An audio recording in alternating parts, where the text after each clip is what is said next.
Hola, ¿qué tal? Y bienvenidos a un nuevo vídeo. En el día de hoy vamos a hablar de un método de valoración que muchos me habéis comentado pues que sería interesante traer al canal y hablar un poco de él, así que aquí tenéis el vídeo. Y en concreto vamos a hablar de un método de valoración que es utilizado por la gran mayoría de inversores, de grandes fondos de inversión para valorar compañías, que es el método del descuento de los flujos de caja. Vamos a iniciar ahora la presentación y vamos a analizar un poco qué es el método y vamos a ver también un caso práctico de aplicación para que veáis, bueno, pues cómo se utiliza esto en la realidad. Bien, pues en primer lugar comenzamos con la introducción, que yo creo que es bastante importante, relativa a cómo se valoran activos. Al fin y al cabo, el propósito del análisis de un descuento de flujos de caja consiste en estimar el valor de un activo que genera flujos de caja basándonos en el flujo de caja que ese activo suponemos que va a generar en el futuro, descontado por el valor del dinero en el tiempo, es decir, lo que se conoce como la famosa tasa de descuento, que en muchas ocasiones hemos hablado de ella en este canal. Básicamente, el descuento de flujos de caja es un método que se utiliza para valorar activos que producen flujos de caja. De ahí que, por ejemplo, activos que sean monetarios, como puede ser el oro, monedas fiat o, por ejemplo, el Bitcoin, no puedan valorarse a través de un método de descuento de flujos de caja porque no producen flujos de caja, ¿vale? Tiene que haber otros métodos de valoración y otra forma de establecer, bueno, pues digámoslo así, el valor de cambio de esos activos, ¿no? Monetarios. Básicamente, como tal, un análisis de descuento de flujos de caja es apropiado pues para cualquier situación en la que una persona quiere comprar un activo que va a generar flujos de caja en el futuro y desea saber cuánto tiene que pagar hoy, o si lo que está pagando hoy o por lo que se lo venden hoy es caro o barato en relación a los flujos de caja que va a producir. Así que es un método bastante interesante que está relacionado sobre todo con la capacidad de generación de beneficios de una compañía, bueno, de un activo que pague flujos de caja a largo plazo. Pero en general, este tipo de análisis se aplica a compañías, es decir, a empresas que generan flujos de caja. Bien, en esta imagen creo que es bastante interesante hablar de ella. Lo que hacemos es hablar del valor de un activo hoy. Y efectivamente la imagen representa la idea del método de descuento de flujos de caja, que lo que consiste es en traer a valor presente los flujos de caja que va a generar ese activo en el futuro. Claramente estos flujos de caja que va a generar, perdón, tienen que traerse a valor presente y estos flujos de caja tendrán un valor nominal. Pero traídos a valor presente hay que descontarlos por una tasa que hemos comentado anteriormente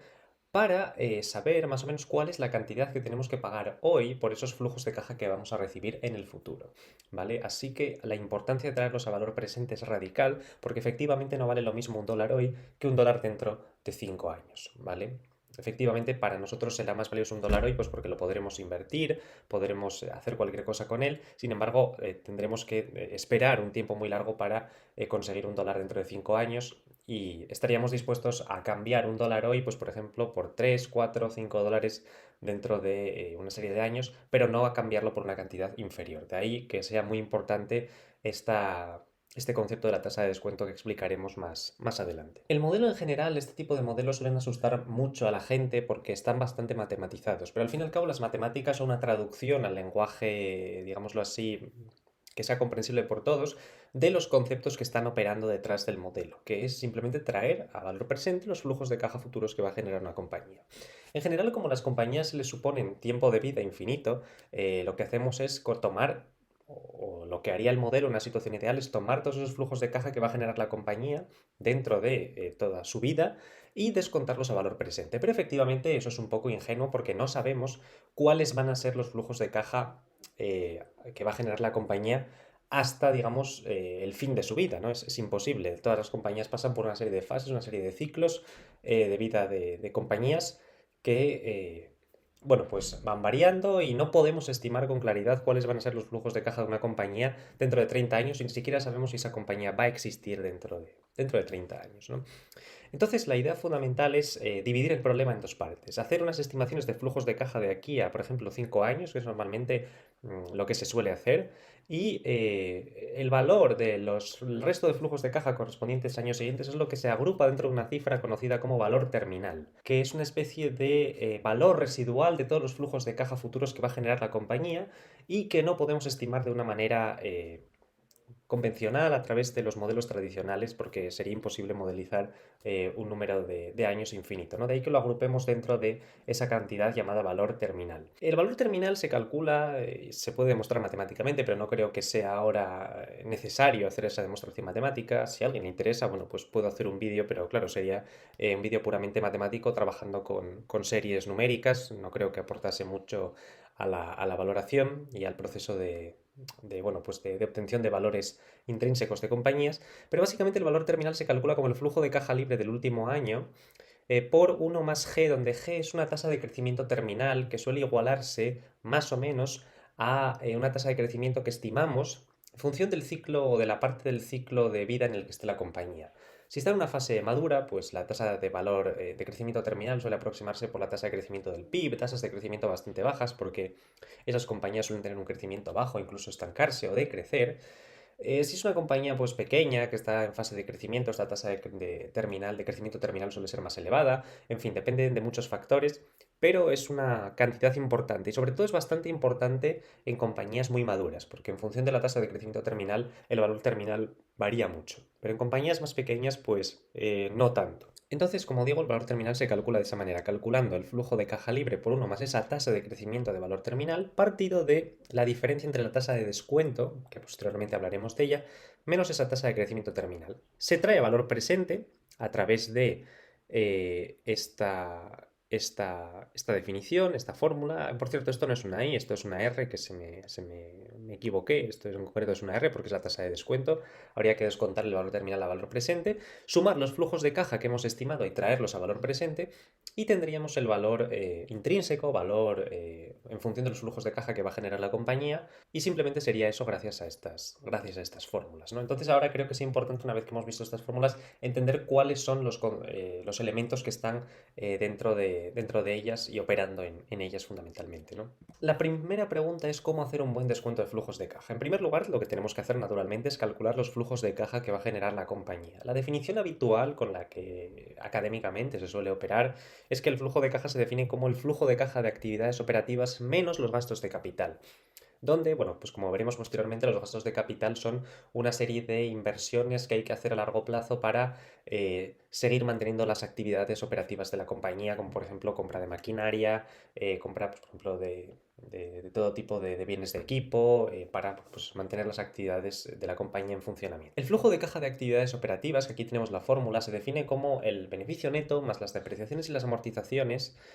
más el cambio en el working capital, que posteriormente definiremos lo que es el working capital. Creo que es importante comprender por qué estamos añadiendo la depreciación y la amortización para calcular el flujo de caja de actividades operativas. Normalmente nosotros, cuando calculamos el beneficio neto de una compañía, solemos descontar, o a la hora de calcular el beneficio neto solemos deducir depreciaciones, amortizaciones, como gastos que tienen que aparecer en la cuenta de pérdidas y ganancias. Pero en realidad estos gastos no son salida de caja que ocurran todos los años, sino que solamente ocurren cuando se compra un activo que se deprecia en el tiempo. Entonces, si por ejemplo nosotros compramos un activo y lo depreciamos durante 10 años, durante esos 10 años va a tener que estar apareciendo en la cuenta de pérdidas y ganancias una partida dedicada a depreciación y amortización de ese activo. Pero en realidad la salida de caja solo ha sido el primer año cuando lo hemos adquirido, con lo cual en realidad estamos deprimiendo artificialmente ese beneficio para tener en cuenta, bueno, pues las depreciaciones y las amortizaciones. Así que en el flujo, en el estado de flujos de efectivo que mide la entrada y la salida de caja en un negocio, esas depreciaciones y amortizaciones tienen que sumarse al beneficio neto porque no está viendo esa salida efectiva de caja del negocio. Así que eso es bastante importante tenerlo en cuenta porque a veces la gente se pierde con ello. Fundamentalmente el net income, ¿cómo se calcula? Bueno, pues se obtiene a partir del income statement, es decir, de la cuenta de pérdidas y ganancias, y se calcula a partir de las ventas totales, descontando pues el coste de los bienes vendidos, depreciaciones y amortizaciones, pago de intereses, impuestos, gastos administrativos, gastos generales, gastos de investigación y desarrollo, en fin, todos sabemos cómo hacer el cálculo del beneficio neto. Por la parte de depreciaciones y amortizaciones, simplemente hay que obtenerlas del estado de flujos de efectivo, es de donde se obtienen fundamentalmente, porque es lo que se añade al beneficio neto para calcular el flujo de caja de actividades operativas. Y finalmente los cambios en working capital que son bastante importantes. El working capital en español es lo que se conoce como el fondo de maniobra y se define como la diferencia existente entre los activos corrientes, fundamentalmente caja, inventario y cuentas por cobrar, es lo que se suele incluir dentro de los activos corrientes, es decir, activos que pueden ser liquidables fácilmente, la caja evidentemente es fácilmente liquidable, el inventario se supone que también y las cuentas por cobrar también porque se suelen cobrar los negocios en un periodo inferior a unos 90 días si no recuerdo mal. Y a esto hay que restarle los pasivos corrientes, que son fundamentalmente obligaciones a corto plazo de la empresa, como deudas a corto plazo que pueda tener y cuentas por pagar. Entonces, la variación de working capital se define como la diferencia entre el working capital de un año y el working capital del año anterior. En general, como comentario, es importante decir que el working capital tiene que ser positivo para que la compañía no tenga problemas, digamos, de eficiencia operativa o de liquidez a corto plazo. En muchas ocasiones, en situaciones puntuales de estrés financiero, como puede ser el coronavirus, compañías con working capital negativo pueden sufrir porque tienen bastantes más obligaciones a corto plazo que activos corrientes liquidables y por tanto, bueno, pues tienen que endeudarse y puede ser un problema como ocurrió en el caso del coronavirus, en el que muchas empresas pues, tuvieron bastantes problemas debido a esta negatividad del working capital, ¿no? Y finalmente, bueno, pues los gastos de capital, como comentábamos, son inversiones necesarias para mantener las actividades operativas del negocio. Otro de los elementos fundamentales de un análisis de descuento de flujos de caja es lo que se conoce como la tasa de descuento. Existen en general dos tipos de aproximaciones a lo que se conoce como la tasa de descuento. En primer lugar, analizaremos lo que se conoce como la aproximación subjetiva o subjetivista y básicamente se incorpora al análisis como una tasa estimada de retorno que queremos para nuestra inversión. En general, cuanto más exigentes seamos, más bajo será el valor, ¿no?, que nosotros apliquemos a nuestros activos y por tanto los querremos, digamos, comprar así con mucho margen de seguridad para tener rentabilidades mucho mayores, ¿no? Si somos menos exigentes, pues estaremos dispuestos a pagar más por los activos y bueno, en caso de que haya fluctuaciones en los tipos de interés que mueven bastante la tasa de descuento, pues la cuestión afectará de manera negativa a la valoración de los activos, ¿no? Luego la segunda versión la segunda versión, que es la más utilizada en toda la literatura de valoración, es lo que se conoce como el coste promedio del capital o el WACC, o que viene del inglés, que es el coste del capital promedio, el WACC. Se define básicamente como la tasa de descuento, que se define, bueno, pues como una suma ponderada del coste de la deuda, que sería el coste de financiación de la compañía, más una prima de riesgo por ser renta variable, es decir, un plus de rentabilidad que hay que exigir para comprar una empresa y no un bono del gobierno americano fundamentalmente, ¿vale? Al fin y al cabo, esa es un poco la idea del coste promedio del capital, es el coste promedio de financiación teniendo en cuenta deuda y equity, ¿vale? Es lo que es más generalmente aceptado por la literatura. Bien, respecto de los componentes de la tasa de descuento, hemos visto que aparecían dos letras, W sub B y W sub D, que al fin y al cabo son las ponderaciones que hay que aplicar a cada uno de los costes, tanto coste de la deuda como coste de la equity. Si la compañía está muy endeudada, pues el coste de la deuda pesará mucho, y sin embargo, si la compañía tiene poca deuda, pues el coste de la equity será, digamos, lo más predominante, ¿no?, a la hora de tener en cuenta el coste promedio del capital de la empresa. Entonces, si definimos, si tenemos en cuenta lo que es R sub D, básicamente lo que se conoce como el coste de la deuda y se definen como los intereses que paga la compañía partido de la deuda total por 1 menos T, donde T es la tasa impositiva a la que está sometida la compañía. Y esto es así porque en realidad las compañías no pagan toda esa cantidad de intereses, sino que tienen derecho, digamos, a deducirse la parte correspondiente en intereses a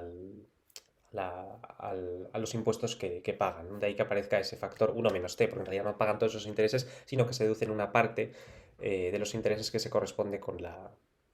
tasa impositiva. La deducción se corresponde con la tasa impositiva tal y como se ve en la fórmula. Y respecto de la parte del coste de la equity, se define como beta, donde beta es, digámoslo así, la volatilidad, que no hay que entender como riesgo en general, sino más bien como volatilidad, como al fin y al cabo movimientos al alza y a la baja en el precio,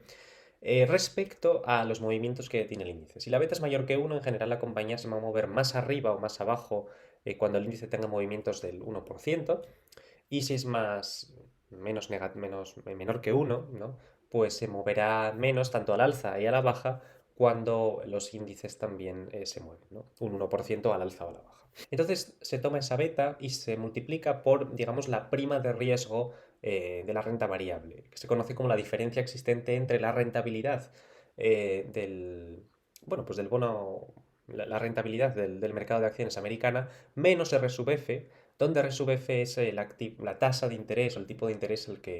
cotiza el activo libre de riesgo, que es el bono a 10 años, ¿vale? Más luego, de nuevo, sumándole otra vez el bono a 10 años. Digamos que esta parte de la ecuación es la prima de riesgo y esta es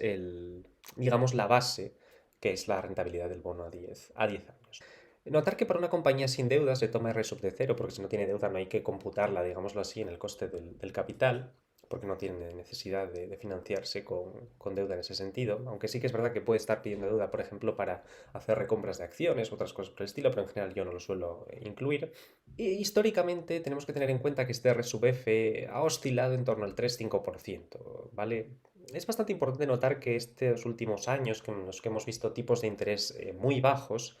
las valoraciones se han disparado. ¿Por qué? Porque los flujos de caja futuros traídos a valor presente son mucho mayores cuando los tipos de interés son muy bajos. Entonces, esto hizo que las valoraciones se fuesen muy arriba y la gente, bueno, pues estuviese dispuesta a pagar múltiplos muy elevados por cualquier compañía, ¿no? Incluso compañías que no generaban beneficios hoy, pero que sí que prometían generar beneficios muy en el largo plazo. Así que este R sub F es un componente bastante importante cuando hacemos valoraciones de empresas. Ya sé que hay mucha gente que utiliza el método de los múltiplos, pero los múltiplos también se mueven en el mismo sentido que esto. Los múltiplos se vuelven más bajos cuando los tipos de interés suben y los múltiplos se expanden cuando los tipos de interés bajan, ¿no? Entonces, la valoración de los activos está muy relacionada con los tipos de interés. Como dice Warren Buffett, al fin y al cabo, el tipo de interés del bono a 10 años es como la fuerza de la gravedad en lo que el precio de los activos se refiere. Cuando los tipos suben, las valoraciones bajan y cuando los tipos bajan, pues las valoraciones suben precisamente por este efecto que comentábamos. Bien, pues una vez que hemos hecho ya esta introducción al modelo y hemos comprendido bien cuáles son tanto las fórmulas como los elementos que componen el modelo, creo que es importante aplicarlo a un caso práctico, que es el caso de Microsoft. Básicamente en este ejemplo haremos una valoración de Microsoft en la que obtendremos los flujos de caja a partir de las ventas totales de la compañía y de los márgenes que se estima que va a tener. Haremos una valoración por el método de descuento de flujos de caja, considerando mis estimaciones de crecimiento para la compañía. Personalmente he estimado que Microsoft podrá crecer en los próximos años a un ritmo del 12,1%, teniendo en cuenta el retorno sobre el capital de Microsoft, que es aproximadamente un 25%, y la tasa de reinversión que tiene la compañía. Así que multiplicando el retorno sobre el capital por la tasa de reinversión de la compañía se obtiene un crecimiento del 12,1%, que es algo más bajo que las estimaciones que los analistas están dando para Microsoft. Así que digamos que estaríamos en una versión de la valoración de Microsoft conservadora. Además de todo esto, bueno, pues Microsoft no tiene deuda y, como digo, tiene fuentes de crecimiento orgánico ingresos recurrentes que respaldan esta tesis, digámoslo así, obtenida por análisis fundamental de crecimientos del 12%, que creo que de verdad los puede conseguir Microsoft gracias al negocio, por ejemplo, de Microsoft Office, los negocios de gaming, el negocio del cloud, en fin, esa amplia diversificación de ingresos y también esa recurrencia presente en los ingresos de la compañía. Bien, pues aquí tenéis esta tabla que he realizado yo personalmente con un modelo automatizado que tengo disponible para mí, que he codificado yo en el lenguaje de programación Python. Y básicamente lo que hemos hecho es una estimación del flujo de caja de aquí a 5 años para la compañía Microsoft. Hemos estimado fundamentalmente que, bueno, pues este año, para el año siguiente, 2022-2023, va a generar unos 187.000 millones en ingresos y para el quinto año, es decir, para el 2027, más o menos 28, generará 300.000 millones en ingresos. Hemos estimado también que los gastos operativos van a crecer en el mismo ritmo, ¿no? Y por tanto el beneficio operativo podrá situarse en el año pues, quinto, es decir, 2027-2028, en 125.000 millones de dólares. Los márgenes operativos de la compañía están oscilando en torno al 40-41%. Creo que es algo sostenible por el cambio de modelo de negocio de Microsoft, con esa transición hacia la nube y esos modelos de negocio de licencias recurrentes de Office 365 y no la venta de disquetes como hacía antes con los programas. Bueno, descontando los ingresos, los impuestos que paga la compañía, se llega a un beneficio neto más o menos en el año 2027-28 de 100.000 millones, lo que supondría unos márgenes de entre el 33-34%, que son los márgenes que Microsoft viene haciendo en los últimos años desde que se centró más en obtener ingresos recurrentes para la compañía, ¿no? y en diversificar más todas las líneas de negocio existentes. Entonces, una vez que hemos calculado esos beneficios netos, lo único que tenemos que hacer es aplicar la fórmula que conocíamos de antemano, que era la fórmula de, bueno, pues cómo obtener el flujo de caja operativo a partir de el beneficio neto. Pues como veis, aquí lo que vamos haciendo es a partir del beneficio neto, las depreciaciones y amortizaciones y los cambios en working capital, que son estimados a partir, bueno, pues de los activos corrientes de la compañía en años anteriores, estimando su tasa de crecimiento, pasivos corrientes de la compañía, viendo su tasa de crecimiento, hago una proyección, lo mismo para las depreciaciones y las amortizaciones, y sumo en cada una bueno, pues de los años y obtengo unas cifras de beneficio, bueno, de cash flow operativo que se situarían más o menos en los 125.000 millones para el año 2027-2028. Para esa época estimo que los gastos de capital de Microsoft estarán en torno a los 40.000 millones de dólares, con lo cual la compañía pasará de generar un free cash flow de unos 63.000, 64.000 millones en el año 2022-2023 a unos entre 85.000 y 90.000 en el año 2026, 2027 y 2028. Entonces, como esto está automatizado en el código que he escrito, lo único que tenemos que hacer es ejecutar el programa y una vez se ejecuta el programa, hace la suma de todos estos flujos de caja, calcula el valor terminal a partir de este, estimando una tasa de crecimiento terminal del 2%, teniendo en cuenta básicamente el bono a 10 años, la rentabilidad del bono a 10 años y los retornos esperados del mercado americano, que he estimado que son del 8%, hago un cálculo del coste promedio del capital, hago la suma de todos los flujos de caja, cojo el valor terminal, lo traigo a valor presente, hago la suma de todos ellos, tengo en cuenta la caja de la compañía y la deuda de la compañía, y así calculo el valor de los flujos de caja teniendo en cuenta la deuda y la caja que tiene la compañía. Divido entre el número total de acciones y lo que obtengo es un valor intrínseco por acción de Microsoft de unos $244 por acción. Hoy mismo creo que está cotizando a 255 más o menos, entonces según este modelo aún no hay margen de seguridad para entrar en Microsoft. Sería interesante o abrir una posición en Microsoft según este modelo, insisto, no es ninguna recomendación de compra ni nada por el estilo, por debajo de bueno, pues esta cantidad y sobre todo una cantidad inferior y que nos ofrezca un margen de seguridad interesante. Entonces, bueno, pues espero simplemente que os haya gustado, espero que hayáis aprendido un poco a hacer valoraciones utilizando el descuento de los flujos de caja. Son muy útiles y en efecto son bastante sensibles al ciclo macroeconómico porque dependen bastante de los tipos a los que cotice el bono a 10 años, que es la referencia y que es la gravedad, digámoslo así, de las valoraciones. Entonces, bueno, eso, espero que os haya gustado. Ya sabéis, os ha gustado, pues podéis dejaros un like, suscribiros y activad el botón de notificaciones. Y ya nos vemos en el próximo vídeo. Hasta la próxima. Chao.